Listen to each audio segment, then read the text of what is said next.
Hi everyone, good morning. Once again, I welcome you all.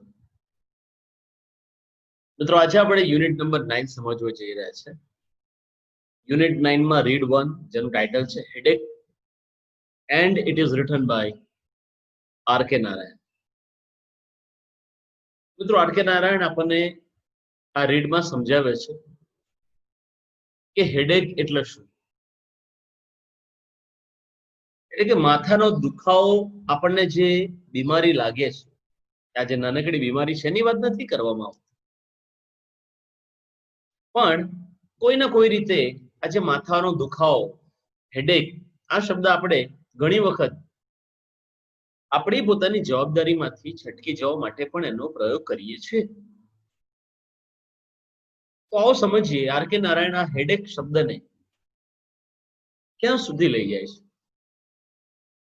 એનાથી પણ બીજો એક અલગ એવું બહાનું, અને એ બહાના વિશે પણ એ એક્સક્યુઝ વિશે પણ અહીંયા આર.કે. નારાયણ આપણને સમજાવશે. So let us begin. Read 1, headache.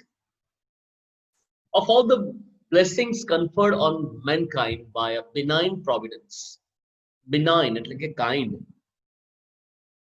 ઈશ્વર પિતા, ઈશ્વર પ્રભુ જે દયાળુ છે, કૃપાળુ છે, માયાળુ છે, અને એમણે આપણા નસીબમાં ઘણી બધી વસ્તુઓ માટેના આશીર્વાદ આપ્યા છે, અને એમાંનું આ એક છે હેડેક, જે સૌથી વધારે માનવજાત માટે યુઝફુલ કહી શકાય, ઉપયોગી કહી શકાય. ક્યારે ક્યારે ઉપયોગમાં લે છે માણસો આ હેડેક શબ્દને. અહીંયા લખ્યું છે, but for it there would be many great embarrassments in life. અહીંયા એવું પણ કહેવામાં આવે છે કે એનો ઉપયોગ કરતા ઘણા લોકોને શરમ પણ આવે છે. Factual explanations are not always either palatable or feasible. જે સત્ય હકીકત રજૂ કરનારા જે વર્ણનો છે, એક્સપ્લેનેશન્સ છે, એ કાં તો પેલેટેબલ હોઈ શકે, એટલે કે એક્સેપ્ટેબલ, સ્વીકારી શકાય એવા, અથવા ફીઝિબલ હોય શકે. ફીઝિબલ એટલે વ્યવહાર, પ્રેક્ટિકેબલ. સો અહીંયા કહેવામાં આવ્યું ઇન સમ સર્કમસ્ટેન્સીસ, અમુક પરિસ્થિતિઓમાં માણસ જાત કેવું કરે છે. અહીંયા લખ્યું છે headache acts as a sort of password. માનવી અમુક પરિસ્થિતિઓમાં આ હેડેક શબ્દને ક્યારેક ક્યારેક પાસવર્ડના રૂપે એનો પ્રયોગ કરીએ છે. I remember at school, R K. Narayan પોતાના સ્કૂલ ડેઝની વાત કરે છે ત્યારે કહે છે, મને હજુ પણ યાદ છે મારો સ્કૂલનો દિવસ. The very first letter writing lesson I was taught was, respected sir, as I am suffering from headache, I request you to grant me leave.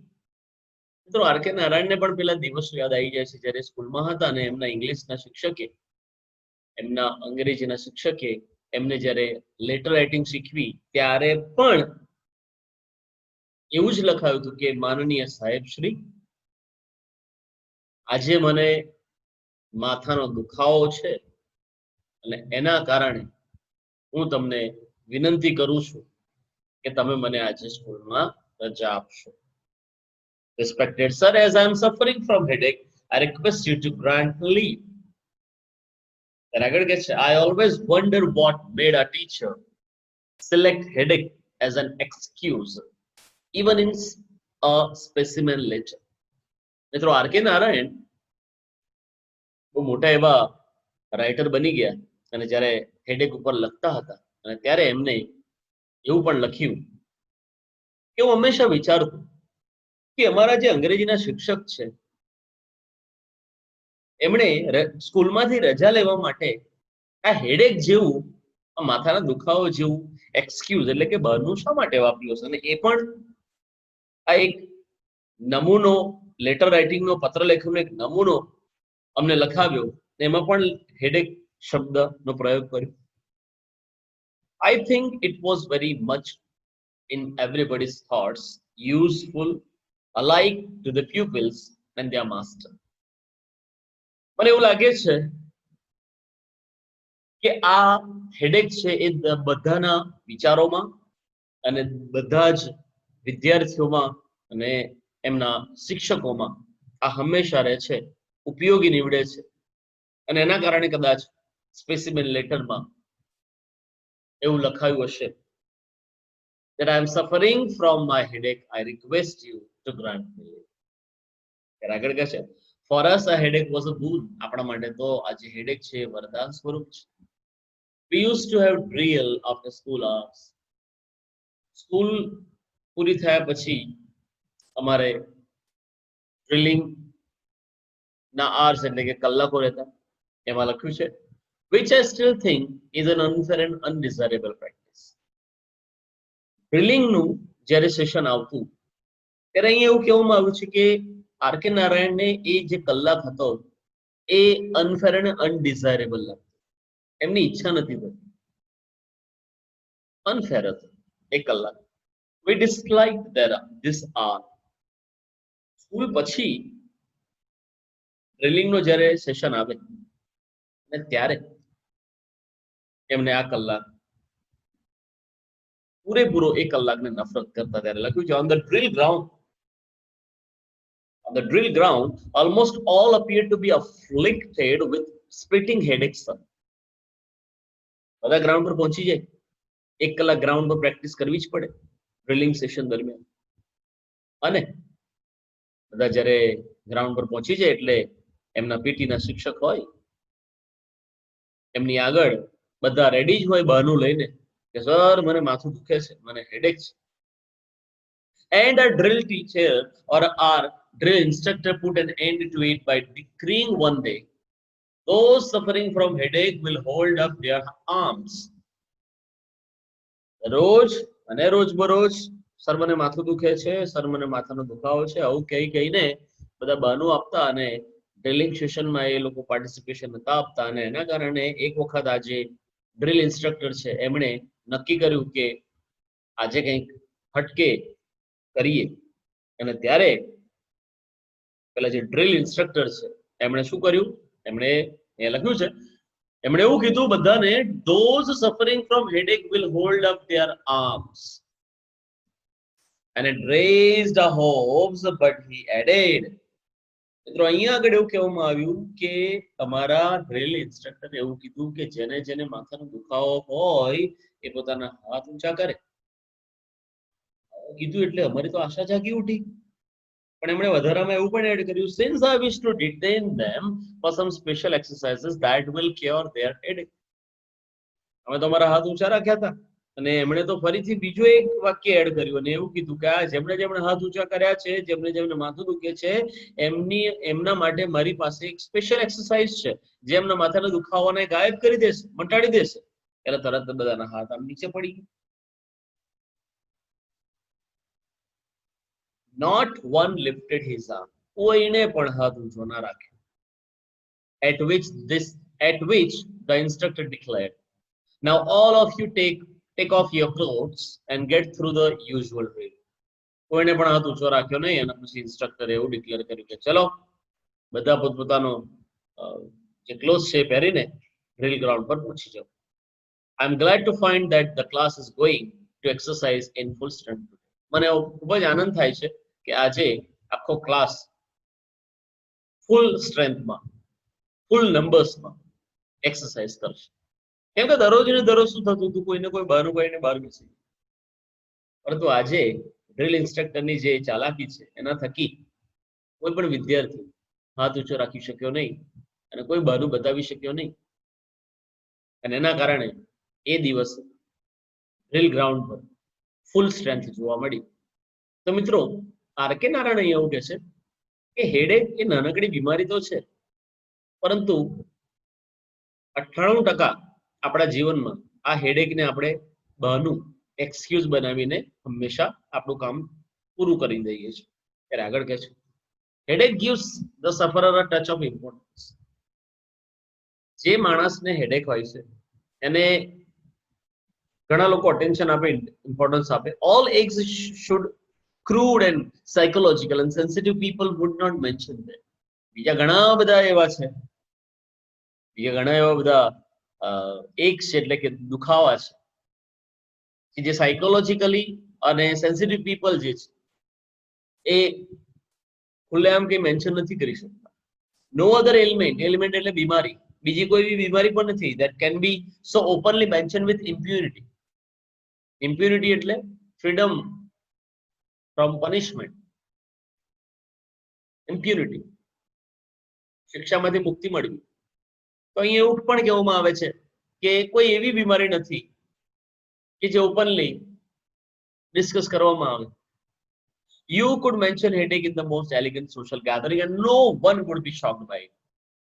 બહુ મોટું એક ગેધરિંગ હોય, બહુ મોટું ગેટ ટુગેધર હોય ને ત્યાં આગળ તમે કોઈને કહો મને માથાનો દુખાવો છે, હું અત્યારે આ પાર્ટીમાં આ મીટિંગમાં હાજરી નહીં આપી શકું, મારો સમય નહીં આપી શકું, તો બધા સમજી જશે. એટલે કે બોલનાર અને સાંભળનાર બંનેને કોઈ પણ પ્રકારનું ત્યાં આગળ એમ્બેરેસમેન્ટ ફીલ નહીં થાય. ત્યારે અહીંયા લખ્યું છે the only expression which is superior to headache is indisposition. હવે અહીંયા આગળ આર કે નારાયણ બીજા એક બહાનાની, બીજા એક એક્સક્યુઝની વાત કરે છે. આર કે નારાયણ એવું પણ કહે છે કે અહીંયા આપણી પાસે હેડેક કરતા પણ એક સુપીરિયર એક્સક્યુઝ છે and that is the indisposition. indisposition એટલે આપણે અમુક વાર કહે છે ને મને ઠીક નથી લાગતું, મને ઠીક નથી લાગતું. મિત્રો જ્યારે આવું કહીએ છે ત્યારે પણ એનો અર્થ એ છે કે આપણને કંઈ નથી થતું, આપણે માત્ર બહાનું બતાવીએ છીએ, આપણે માત્ર આપણી જવાબદારીમાંથી છટકી જઈએ છીએ. ત્યારે આગળ કહેશું whenever I see that word I wonder what it exactly means. It is one of those curious words like an inanity which has no entity, which do not necessarily mean the opposite without the end. મિત્રો અહીંયા R K Narayan એવું પણ કહે છે કે મેં જ્યારે આ પહેલી વખત આ શબ્દ જોયો ત્યારે મને એવું થયું કે એનો એક્ઝેક્ટ અર્થ શું થતો હશે. કારણ કે જો ઇનડિસ્પોઝિશન છે તો ડિસ્પોઝિશન હોવું જોઈએ, પણ અહીંયા ડિસ્પોઝિશન જેવો કોઈ શબ્દ નથી. ડિસ્પોઝિશન ની આગળ ઇન મુકાય તો જ શબ્દ બને. which do not necessarily mean the opposite without in. અને in સિવાય કોઈ પણ પ્રકારનો વિરોધી શબ્દ બનતો નથી. You cannot say owing to disposition I am not taking the medicine. તમે એવું નથી કહી શકતા કે મને સારું લાગે છે એટલે હું મેડિસિન લઈશ.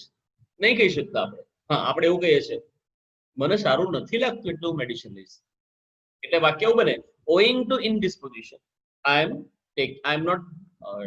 am taking the medicine. એ પ્રમાણે કહીએ. Whereas you can say owing to indisposition I called in the doctor. ત્યારે આપણે એવું કહે છે કે મને ઠીક નથી લાગતું, મને સારું નથી લાગતું એટલા માટે મારે ડોક્ટરને બોલાવવા પડશે. Vote exactly is this ઇનડિસ્પોઝિશન? આ ખરેખર આ જે ઇનડિસ્પોઝિશન છે શું છે? I have never been able to understand it except that it sounds very well in press notes or health bulletins or in messages from eminent men to gatherings to which they have been invited. મિત્રો અહીંયા એવું પણ કહેવામાં આવે છે કે આ જે શબ્દ છે એને હું સમજવા માટે ઘણો પ્રયત્ન કરું but I haven't understood at all.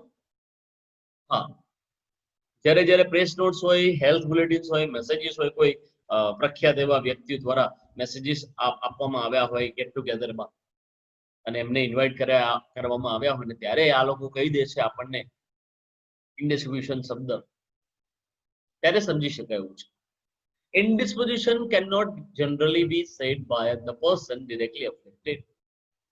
સીધો જે સંબંધ હોય એને આપણે ક્યારેય indisposition એવો શબ્દ નથી વાપરી શકતા એમની આગળ. It does not sound very well for anyone to write directly.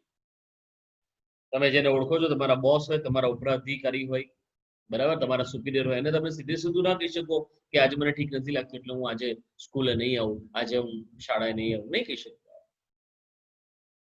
તમે એવું નથી કહી શકતા owing to indisposition I am not attending your meeting.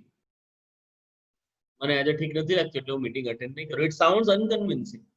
આવું જો કહેવાય તો જે બોસ છે એ બોસને એ જે ડાયલોગ છે, જે સ્ટેટમેન્ટ છે, કન્વિન્સ નહીં કરી શકે. અનકન્વિન્સિંગ સ્ટેટમેન્ટ ના.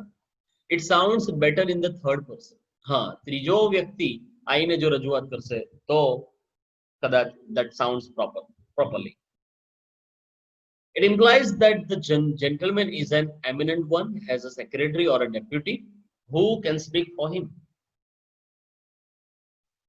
તો મિત્રો અહીંયા એવું કહેવામાં આવે છે કોઈ એક જેન્ટલમેન છે, કોઈ એવા પ્રખ્યાત એવા કોઈ એવા વેલ નોન જેન્ટલમેન અને જેમના પોતાના સેક્રેટરી અને ડેપ્યુટી હોય એ જોઈને એવું કે mister so and so regrets his inability to attend the meeting today owing to indisposition. ઓ મિત્રો સમજી શકાય એવું કહેવામાં આવે કે મિસ્ટર સો એન્ડ સો જે તે પણ નામ છે, જે તે પણ જેન્ટલમેન છે, જે તે પણ મારા બોસ છે, એમને આજે ઠીક નથી, એમની તબિયત આજે સારી નથી, એમને કંઈક સારું લાગતું નથી, એટલે એ મીટિંગ અટેન્ડ કરવા માટે અસક્ષમ છે, અસમર્થ છે. આવું કહેવામાં આવશે થર્ડ પર્સન દ્વારા, then it can be understood, it is comprehensible. ત્યારે આગળ કે people will understand and accept the statement and will not question. લોકો આ પ્રમાણેના સ્ટેટમેન્ટને એક્સેપ્ટ કરી લે છે મિત્રો, અને કોઈ પણ પ્રકારનો પ્રશ્ન એમના માઇન્ડમાં આવતો નથી. What is that indisposition? આ જે ઇન્ડિસ્પોઝિશન છે શું છે? Is he down with flu or malaria or cold or rheumatism? ત્યારે મિત્રો અહીંયા આર.કે. નારાયણ ખુદ પોતાની જાતને પ્રશ્ન કરે છે કે શું આ કોઈ ફ્લુ છે, કોઈક એવી ગંભીર બીમારી છે, કોઈ મલેરિયા, કોલ્ડ યા રેમ્યુટિઝમ એટલે કે સાંધા અને હાડકામાં જે દુખાવા થઈ ગયા છે, એવી કોઈ બીમારી છે, મોટી બીમારી છે? તો મિત્રો અહીંયા મેં તમને કહ્યું એ પ્રમાણે આર.કે. નારાયણ શું આપે છે? હેડેકને એક એક્સક્યુઝ તરીકે ગણાવે છે. આપણી જવાબદારીમાંથી આપણે છટકી જોઈએ છે, એના માટે બીજો એક એનો હેડેકનો પણ સુપીરિયર આપણી સમક્ષ રજૂ કરે, ધેટ ઇઝ ઇન્ડિસ્પોઝિશન. નથી લાગતું? તો મિત્રો હજુ ઘણી બધી બાબત અહીંયા આગળ ડિસ્કસ કરવાની રહી છે. આ યુનિટને આપણે અહીંયા સમાપ્ત કરીએ છીએ. અગેન આ યુનિટના સેકન્ડ પાર્ટમાં આપણે મળવાનું છે આવતીકાલે. અહીંયા સુધી જો તો કોઈને ક્વેરી યા ક્વેશ્ચન હોય then you can call me on 9033624755. અન્ય શાળાના વિદ્યાર્થીઓ તમારા અંગ્રેજીના શિક્ષકને મળી લેવો, એમનો સંપર્ક સાધી લેવો. મિત્રો અહીંયા વિડિયો લેક્ચરને સમાપ્ત કરીએ. Thank you very much. Good bye. Next time ફરી મળીશું. Thank you very much for being here.